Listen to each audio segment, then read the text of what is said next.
What if we didn't know what we think we know? People that are trendsetters that are making a difference in the world. What is this TDOS syndrome? The TDOS syndrome? TDOS syndrome. Walked in my doctor's office 11 years ago and he said to me, if you don't do something drastically different today, you're never going to meet your grandkids.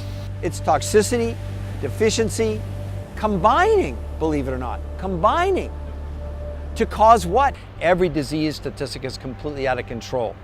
Who wants to take a guess what's the #1 killer in the United States? #1 killer in North America is stress. We got to do something different. We have to have a new conversation or we're going to find ourselves in exactly the same place we are, only it's going to get worse and worse and worse and worse. T is for toxicity, the D is for deficiency, the O is for being overweight, and the S is for stress. And those 4 cofactors, they're deadly enough on their own. But where it became a syndrome for me was when I realized there was an interconnectivity between those 4 factors that was allowing them to magnify their impact. Imagine legions of the sick marching on the hospitals when there won't be enough drugs, there won't be enough beds, and there won't be enough doctors. Our drinking water, on average, has anywhere between 300 and 500 chemicals in it. We're now using 10,000 chemicals in the production of food. Less than 500 have ever been tested for what they do to us as human beings. These chemicals are altering our hormones and reprogramming our bodies to gain weight. I'm now breathing in the fumes from the coal-fired plants in China from 7 to 10 days ago.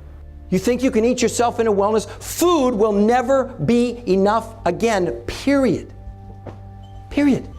What the body does, it actually takes the toxin and stuffs it in a fat cell. And no amount of exercise and no amount of regular dieting will remove the toxins. They've measured athletes in sweat. There's no toxins being removed in exercise at all. We've got 70% of America overweight. I do not believe all of those people are not trying to diet and aren't exercising. That's a bunch of bull. Well, they just did a study on obese children, and they found that the majority of those children actually were suffering from rickets and scurvy, which are diseases of malnutrition.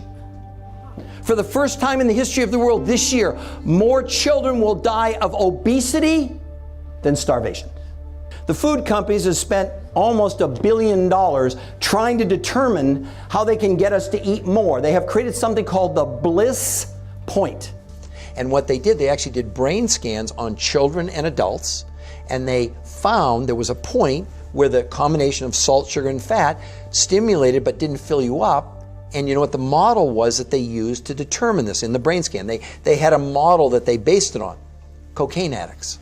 It's a little bit like what the tobacco companies did when the tide started to turn against them. There was one study that said the thought of going on a diet raises your stress and your cortisol in the human body. Revolutionary new preventative interventional technologies that involve things like nutritional fasting. Now, before you go sideways, what do you mean fasting?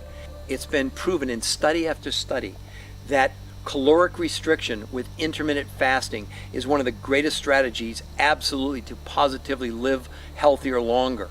But it's something that's so difficult to do because our foods are so nutritionally bankrupt that when you reduce the calories to the point where the body would naturally begin to detoxify itself, the body basically goes into starvation mode and holds on to the fat. Because you don't have the nutrients, you don't have what I call toxin hunters that literally can go in and pull these toxins apart, make them water soluble so they can pass out to the liver and the kidneys.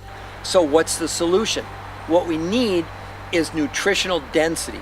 We need to make up for these deficiencies, especially in these very specific nutrients. One is called glutathione and another one's called a polysaccharide. But I want to go a little bit farther because that fasting, if it's based on dense nutrition and few calories, is going to be the most effective way that we can possibly utilize the whole philosophy of caloric restriction with intermittent fasting. In these new nutritional technologies, because they have massive amounts of nutrients and very few calories, the body's able to get to a point where it makes a choice between muscle and fat. It burns fat, releases those toxins, but again, because you're keeping the nutrition up, the calories really become insignificant. And what I say is make every calorie count. And just because it wasn't invented, just because you didn't know it was available, doesn't mean it wasn't possible. He's my only friend that has at his house, pet zebras and giraffes. He told me the story. He was out in his garden about 12 years ago, and he gets bitten on the top of his foot, right here on his arch, by something called a brown recluse spider. You all familiar with those? They walked in his hospital room and said, if we're gonna save you, we need to amputate your foot today. Like, not next week, but today. You know, at that point, he'd been formulating for 25 years. He'd done 2,300 nutritional formulas for over 650 companies. And he invented, at that point, the precursor to what this new nutritional technology has become 12 years later. Not only did he save his foot, he lost about 45 pounds. The only place you can find the minerals that existed 100 or 1,000 or even a million years ago is in a mine where they have been pressed from plant food into peat. They're in mines, that's it. You're not gonna go and get it out in eastern Colorado or dig it up in the soil anymore. Is there a way that I could live healthier longer? That I could live into what's called my golden years, but not be so crippled? Big study in USA Today a few weeks ago said, yeah, we're living longer, but we're living sicker. That's not what I want. Today, nearly 2 out of every 100 girls born are showing signs of sexual development at 3 years of age. You and your family will continue to become unhealthy and gain weight unless you embrace these new nutritional technologies.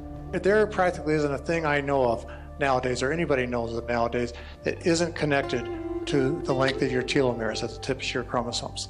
We are standing on the edge of the biggest discovery in the history of mankind. We're gonna cure aging or we're gonna die trying. Dead serious. That's pretty good, actually, now that I think about it. It is kind of surprising that people don't know about this. I think it's one of the biggest medical breakthroughs of all time. I can't change the world by myself. I need you to help me. Because what do I want to do? I want to create the legions of the well. Now that you know, what will you do? And we want to bring to you, we want to bring to the world, number one, an awareness about the problem. Because there would be no point in even talking to you about any type of a protocol or a solution if you don't understand the magnitude of the problem. What if you didn't know what you think you know? And what if everything you thought you knew was wrong? And if we don't take control of our own health and someone else does, you might not like the outcome.